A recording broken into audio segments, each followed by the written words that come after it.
Bonsoir à tout le monde, ou bonjour, cela dépendra de l'heure où vous regarderez cette vidéo. Je suis très heureux, vraiment très heureux de vous présenter mon ami David Bruno, avec qui j'ai eu la chance de passer 3 jours avec un groupe de personnes sur des techniques avancées de mesure dans l'habitat. Et je vais vous présenter David. David est l'auteur d'un livre qu'il a écrit, qu'on distribue avec les pieds à la terre. Et c'est pour moi l'expert et le spécialiste des ondes aujourd'hui et de tout ce qui est pollution électromagnétique dans l'habitat, mais pas que, puisque c'est un ingénieur en radiofréquence, un spécialiste des ondes. Tout à fait. Et je vais te laisser te présenter pour que les gens voient un peu ce que tu fais, qu'est-ce que tu peux proposer. Et surtout, je voudrais qu'ensemble, enfin aujourd'hui, on parle un petit peu de ce qui inquiète les gens aujourd'hui, c'est Linky, de ce qui se dit un peu de tout et n'importe quoi sur Linky, et surtout des solutions efficaces qu'on peut proposer aux gens pour Linky. Parce que voilà, vraiment, moi j'entends de tout aujourd'hui. Donc, est-ce que tu peux aujourd'hui nous éclairer un petit peu sur tout ça? Très bien. Bien, merci d'abord, Jean-Philippe, de m'accueillir sur le site des Pieds à la Terre. Oui, aujourd'hui, alors je suis David Bruno, spécialiste des pollutions électromagnétiques. Je travaille en tant qu'ingénieur pour l'aviation civile depuis 1996. J'ai été spécialiste radar, des radiofréquences. Et ensuite, je me suis spécialisé dans le domaine des pollutions électromagnétiques et je réalise des diagnostics, alors non seulement dans l'habitat, mais également pour les entreprises. Et puis, je forme professionnellement aujourd'hui les diagnostiqueurs des ondes. Alors aujourd'hui, on va parler des filtres anti-Linky, du Linky en général. Je vais essayer de vous expliquer comment ça fonctionne et pourquoi ça rayonne de la manière la plus pédagogique possible. oui. Et puis après, on vous apportera les solutions pour se protéger du Linky, les vraies solutions. On parlera aussi des fausses solutions, Oui. parce qu'il en existe. Oui, Il se raconte tout et n'importe quoi là-dessus. Les gens ont besoin d'être rassurés parce que j'ai envoyé cet après-midi une petite vidéo avec l'oscilloscope quand tu nous montrais les perturbations CPL domestiques.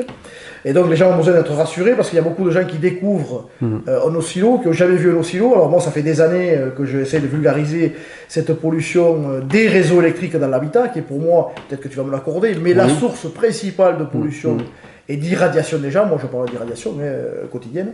Et donc, tu vas nous parler de solutions. Alors, les CPL, on peut y revenir. Domestiques, tu me disais tout à l'heure qu'en fait, là, il faut la seule chose, c'est débrancher ça. Il n'y a pas de Exactement. miracle. Il n'y a pas de solution contre le CPL domestique, ça c'est sûr. Alors que des gens vendent des produits, soi-disant, qui couvrent les CPL domestiques. Voilà, ça c'est faux. Le seul moyen de se protéger du CPL domestique, c'est de le débrancher. De toute façon, on n'a pas le choix. C'est ça.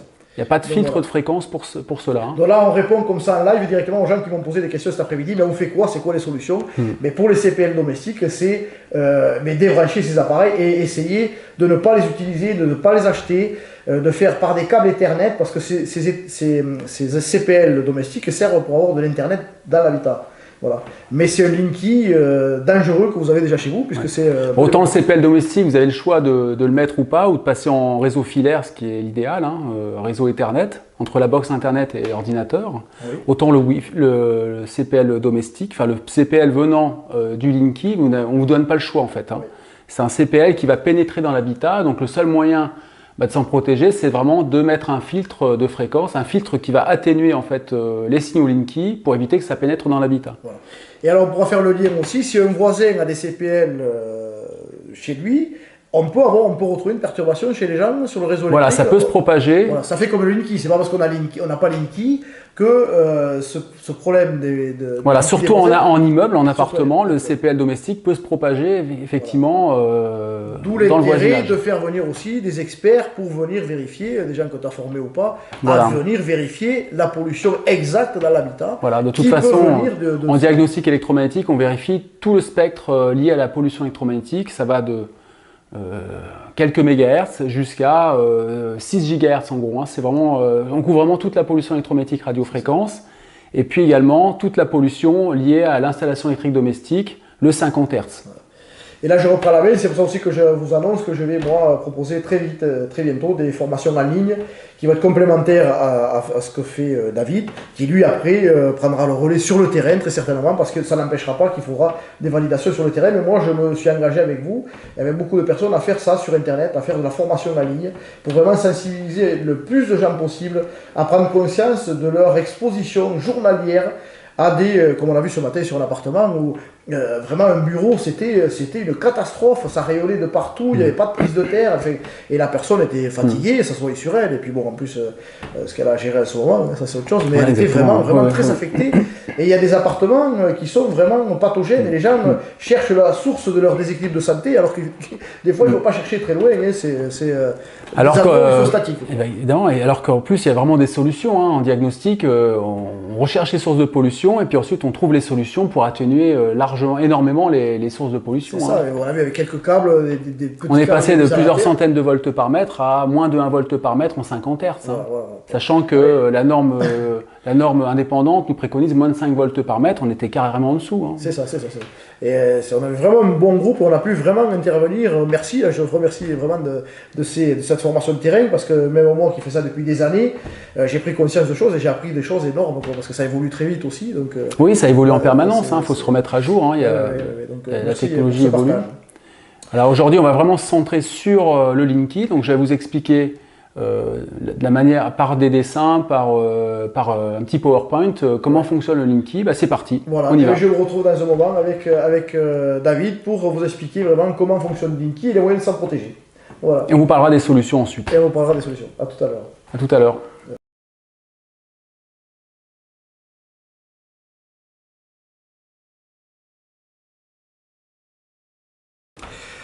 Bon, mais voilà, je vous retrouve avec David. Nous, on va commenter ce PowerPoint que tu as dessus. Voilà. Tu vas nous expliquer comment fonctionne Linky et ses aspects. Je vais rester centré sur les aspects techniques du compteur Linky. L'objectif, c'est vraiment de vous expliquer comment ça fonctionne. Voilà. Donc là, vous voyez le compteur Linky. Déjà, pour ceux qui ne le connaissent pas, c'est ce petit compteur jaune ouvert. Certains le voient jaune, d'autres vert. Voilà. Alors, je vais commencer par le début. Donc, on est tous reliés chez soi à un transformateur de quartier. Le transformateur convertit la haute tension que vous voyez sur votre écran à gauche, c'est un gros transformateur. En basse tension 230 volts pour nous alimenter. Ce que j'ai représenté à droite, c'est un compteur non communicant. Oui, voilà. La nouveauté avec le Linky, c'est qu'au niveau du transformateur, on va trouver un boîtier qu'on appelle concentrateur. Le concentrateur, son rôle, c'est de récolter, d'interroger l'ensemble des compteurs Linky de tous les logements qui sont reliés à ce même transformateur, parce que vous n'êtes pas les seuls sur un transformateur. Il y a en général plusieurs dizaines de logements reliés au même transformateur de puissance. Hein. Donc le concentrateur interroge tous les compteurs. Alors l'idée d'Enedis, c'est d'utiliser le câble électrique qui nous alimente en 230 volts 50 Hz, l'énergie électrique. Qui alimente l'habitation ou l'appartement. Voilà, qui alimente le logement, pour faire passer en même temps sur ce même câble des signaux qu'on appelle signaux CPL Linky, hein, pour la communication entre concentrateur et compteur. Et dans l'objectif de relever les informations de consommation du compteur. Et ces informations sont de quelle fréquence? Parce que là aussi, on a alors voilà, de 10 kg, tu dis. Alors au niveau mondial, voilà. Ça a été normalisé pour le CPL. Hein, ça va de 10 kHz jusqu'à 490 kHz. Mais en France, c'est autorisé entre 35 et 90 kHz. Donc c'est vraiment les fréquences qu'on va retrouver dans les fils électriques chez soi, etc. Et sur la vidéo que vous pourrez voir, que je vais mettre aussi, que tu nous as fait hier soir, voilà, tu as enregistré à l'oscilloscope que je mettrai dans cette vidéo là, et que vous êtes en train de regarder certainement là, qu'on a mis, où vous voyez vraiment en live comment communique le compteur Linky et ce que ça fait sur votre réseau électrique. Et tous les pics que vous voyez, c'est le compteur Linky. Exactement. Et merci, parce que toi tu nous disais qu'ici à Aix, c'est à partir de minuit qu'il commence à communiquer. Voilà, exactement. C'est pas partout pareil. Je vous donnerai plus de détails après. D'accord. Alors, le concentrateur interroge l'ensemble des compteurs Linky, puis envoie les données de consommation au réseau d'Enedis par l'intermédiaire du réseau de téléphonie mobile. C'est pour ça que dans le concentrateur, vous trouverez une petite carte SIM d'un opérateur de téléphonie mobile. Ça peut fonctionner en 2G, 3G, 4G, et ça se passe comme ça pour transmettre les informations. Et c'est là qu'il y a une polémique aussi, parce qu'il paraît que ces informations ne sont pas cryptées. On avait vu sur internet des gens qui arrivaient à récupérer les données. Alors effectivement, ça c'est possible. Hein. Il doit y avoir un problème à ce niveau-là, c'est sûr. Mais en tout cas, le concentrateur, lui, récolte les données, les envoie par la téléphonie mobile. Et il faut savoir que c'est pas plus puissant qu'un téléphone portable. Hein. Ce qu'émet le concentrateur au niveau rayonnement, c'est l'équivalent d'un téléphone portable. Hein, parce qu'on entend tout et n'importe quoi là-dessus. Donc c'est un téléphone portable qui émet en permanence. Voilà, c'est comme un téléphone portable qui émet en permanence. Alors voilà. tous les transformateurs ne sont pas dans un bâtiment, il y en a qui sont accrochés en l'air. Voilà. Donc on peut se dire, bon, où se trouve le concentrateur? Le concentrateur, vous allez le trouver dans un boîtier accroché sur le poteau. Ah oui, mais voilà à quoi ça ressemble. Voilà. Alors vous allez retrouver sur le même câble qui nous alimente la tension électrique de 230 volts, hein, Oui. plus le CPL Linky. Et c'est ce que je disais dans une vidéo que j'avais fait, merci Linky, parce que Linky est le VRP de ces fréquences transitoires, ou ces hautes fréquences transitoires, dont fait partie la Dirty Electricity. Voilà, comme on le voit ici, à gauche, les petits pics vous voyez la sinusoïde, voilà, enfin l'énergie électrique qui est polluée par ce qu'on voit là, par le CPL Linky. Voilà. C'est vraiment le VRP de la Dirty Electricity, on peut dire. C'est ce que je disais moi. Oui, bah, c'est un peu ça. Hein. Ce Alors regardez un petit peu, je fais une simulation, voilà, je vais recommencer. La simulation qu'on voit... Le concentrateur, c'est le chef d'orchestre, c'est celui qui interroge les compteurs, oui. Et le compteur seul le compteur interrogé répond à l'interrogation. D'accord. Alors là, le concentrateur envoie une interrogation, mais tout le monde reçoit en fait ce signal, puisqu'on est tous sur le même réseau finalement, il y a une continuité électrique de bout en bout. D'accord, oui, puisque c'est le seul cas qui a les Et ce signal CPL se propage dans l'habitation, dans toute l'installation électrique domestique, dans toute cette forêt de câbles qu'on a dans les murs, mais pas seulement. Également dans tous les appareils électriques qui sont branchés, tout ce qui est sous tension. Les lampes de chevet, les radios réveil. On a quand même pas mal de fils qui passent près des quais au niveau des coins de bureau, on a des ordinateurs, voilà, tout ça, ça se propage dans tout ce qui est relié au réseau électrique. Alors, quand le concentrateur a interrogé, le compteur répond, le compteur concerné, seul le compteur concerné répond, mais lorsque ce compteur répond, finalement, ça se propage partout également. Et oui, ça renvoie aussi le signal partout, quoi. Voilà, ça se propage exactement partout. Donc alors là, au cas où, peut-être que tu l'as fait après, je sais pas, mais si celui du milieu, là, c'est un compteur normal qui n'est pas équipé de Linky, bien évidemment, lui, il voit les signaux aussi, quoi. Voilà, qu'on ait le Linky ou pas, ça, je vous le dis, le signal passe au travers. Hein. C'est voilà. Parce que vous avez une continuité électrique. Hein. C'est pas parce que vous n'avez pas Linky chez vous que vous n'êtes pas impacté par les voisins. Tout à fait. Voilà, qui eux ont Linky, quoi. C'est ça le plus dommageable, quoi. Alors ces communications Linky, on peut les avoir 24 heures sur 24. Voilà. Mais qui décide de quand Alors ça, c'est programmé au niveau du concentrateur. Par exemple, dans mon logement, ici, j'ai le Linky de temps en temps la journée, mais c'est surtout à partir de minuit, lorsqu'il y a les relevés de consommation. C'est là que je récupère vraiment beaucoup de signal Linky, que je vous ferai une démonstration après à l'oscilloscope. Oui.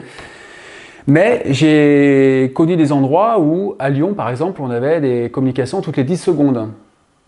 Sur Toulon, on en avait régulièrement, oui, ou de manière aléatoire, ça dépendait.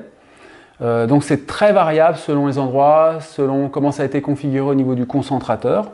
C'est jamais pareil, mais en tout cas, on peut en avoir 24 heures sur 24. Donc c'est une pollution pour moi qui est permanente. Pour récupérer le signal Linky, donc j'ai fabriqué un petit filtre que vous voyez en bas à droite de l'image. Un filtre qui ne récupère, donc qui se branche sur le réseau électrique en 230. Mais qui ne récupère que le signal Linky, qui enlève le 50 Hz. D'accord. Dans le but de l'envoyer sur l'oscilloscope pour visualiser vraiment le signal Linky. Oui, parce que c'est très rapide. Voilà, parce qu'à chaque fois qu'on balance du Linky, c'est très rapide, ça dure quelques dizaines de millisecondes. La tension en kHz, c'est quoi? C'est 14 volts, 20 volts, c'est quoi à peu près? Alors la tension, CPLG3, le maximum de tension autorisée dans la norme, c'est 14,4 je crois, volts. 14 volts de plus, voilà, qui se balade sur la porteuse du 50 Hz. Et c'est ce qui fait le rayonnement du CPL. Voilà, le rayonnement en kHz. En kHz. Parce que le signal varie de 35 à 90 kHz, donc en fait on a un rayonnement du coup en kHz autour des fils électriques. C'est là le problème, quoi. Des installations non blindées. Voilà. Si elles étaient blindées, des parce que vous savez qu'autour d'un fil électrique sous tension, s'il est alimenté en 50 Hz, il va rayonner en 50 Hz autour du champ électrique, du champ magnétique. Ben là, c'est un rayonnement en plus qui va être en kHz, puisqu'on a du Linky en plus du 50 Hz. Déjà, un rayonnement pour moi qui n'était déjà pas physiologique, et là on va rajouter un rayonnement encore plus dessus, quoi. Voilà. Des fréquences en kHz qui se rajoutent aux fréquences du 50 Hz tout simplement. Là ici un enregistrement qui a été effectué à l'oscilloscope qui montre une fréquence, par exemple j'ai capté à 66,67 kHz, ça correspond bien à une fréquence d'un signal Linky. Oui. Alors on peut se demander pourquoi autant de communications, parce qu'il y a des endroits où j'ai vu des communications toutes les 10 secondes. Hein. Oui. Alors d'abord, à partir de minuit, c'est vrai que ça s'intensifie au niveau des communications parce qu'il y a les relevés de consommation.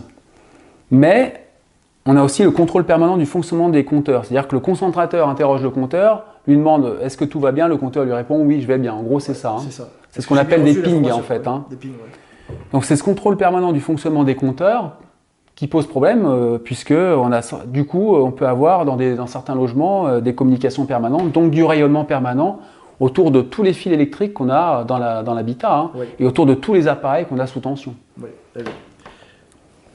Alors il faut savoir que refuser individuellement le compteur Linky ne vous protège pas des rayonnements électromagnétiques engendrés par les communications CPL, hein, puisque ça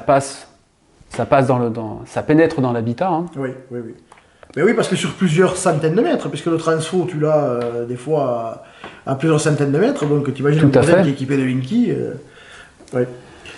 Alors ces mesures, il y a des mesures qui ont été faites, hein, des mesures de rayonnement radiofréquence dues au Linky, dues à la pénétration du Linky dans l'installation électrique domestique, dans l'habitat, qui a été réalisée par l'ANFR, qui est l'Autorité nationale des fréquences. Oui. Alors pour moi, ça a été sous-estimé parce que ça a été mesuré à 20 cm d'une prise. Bon, ça c'est le protocole de mesure à 20 cm. Oui.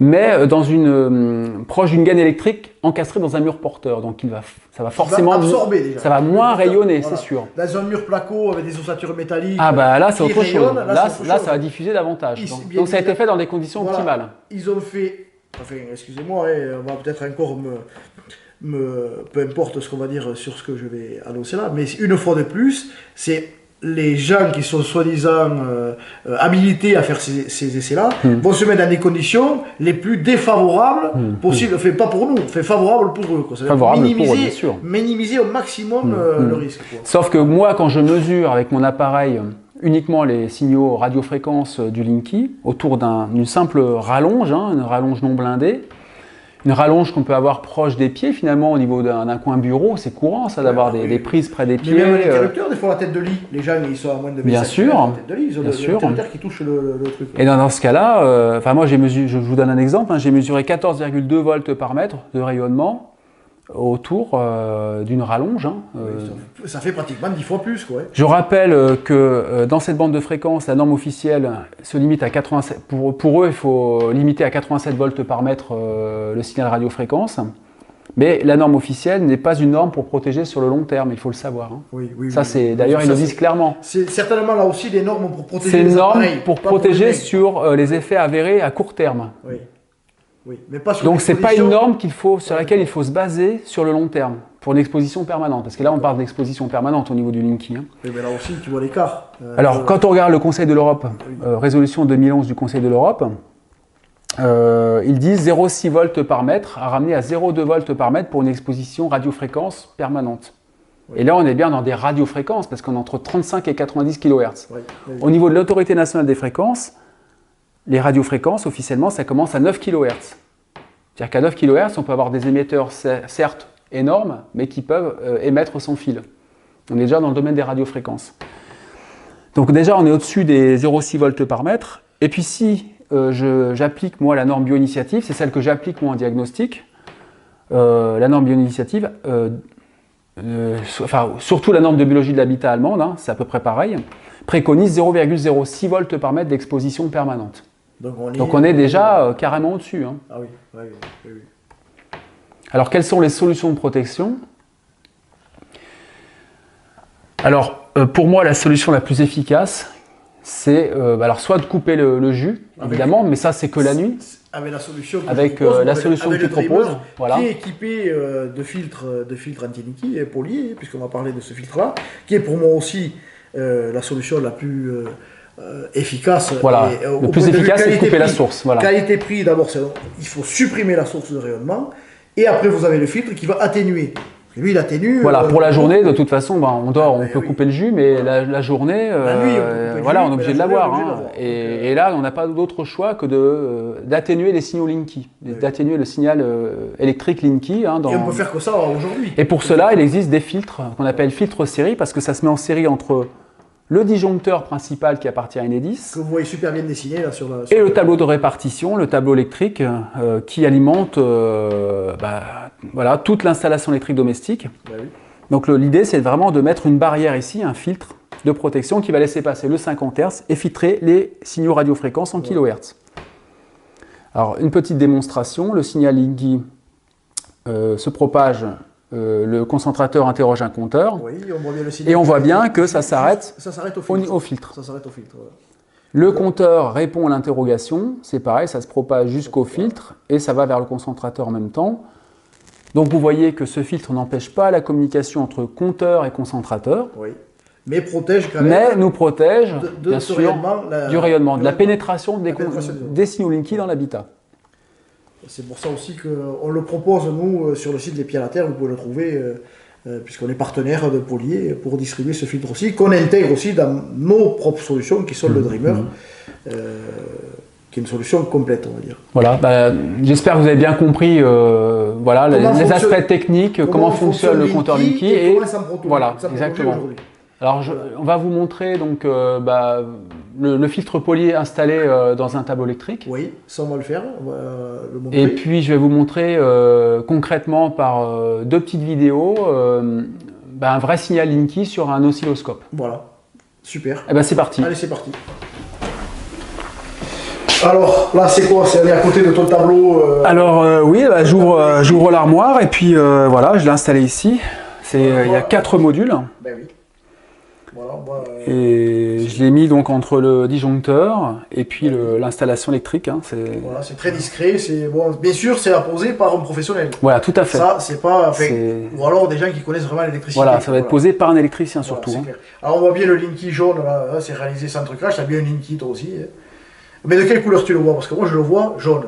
Est-ce qu'il est vert? Bon, je sais pas, il a une couleur bizarre. Je le vois jaune-vert, quoi. Bon, je vais me rapprocher un petit peu. Voilà, vous voyez le filtre qui est mis dedans et qui est vraiment mis en amont de l'installation et donc qui filtre et qui fait barrage en fait des Linky, des voisins. Voilà. Alors moi, j'ai tout mis en charge dans l'habitat. Hein. J'ai consommé le maximum de courant. Je peux aller jusqu'à 6 kW. Ouais. Parce qu'on entend dire sur internet qu'il chauffe, etc. Mais c'est pas vrai du tout. Non, mais du tout. Non, j'ai jamais vu chauffer. Hein. Bon.